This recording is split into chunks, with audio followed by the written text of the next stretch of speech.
দর্শক, পল্লবী থানায় কিন্তু লামিসার হত্যার বিচারের দাবিতে কিন্তু এলাকাবাসী যারা আছেন, স্থানীয় বাসিন্দা যারা আছেন, তারা কিন্তু পল্লবী থানা অলরেডি ঘেরাও করে দাঁড়িয়ে আছে যে আসলে তাদের এই বিচারের একটাই দাবি, তাদের দাবি হলো তারা যেন দ্রুত, খুব সুস্থ এই বিচার দ্রুত বিচার কার্যকর হয় এবং জনস্বার্থে যেন জনগণের সামনে যেন এই বিচার করা হয়, এমনটাই তাদের দাবি।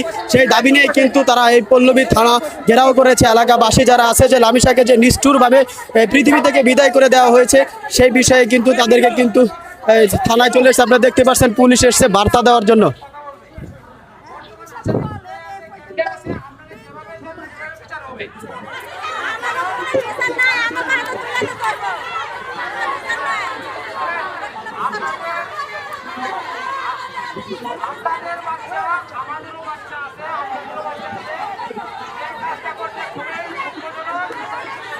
পল্লবী থানা পুলিশ কর্মকর্তা তাদেরকে আশ্বাস দিলেন যে আসলে আপনারা যেভাবেই চান ঠিক তেমনটাই আপনাদের অনুযায়ী আর কি বিচার কার্যক্রম করা হবে, এমনটাই বলছে। আপনারা দেখতেই পাচ্ছেন আসলে তাদের বিচারের দাবি একটাই যে আসলে সাধারণ জনগণের সম্মুখে যেন তার বিচার হয়, এরকম নির্মম হত্যার যেন তারা সঠিক বিচার পায়।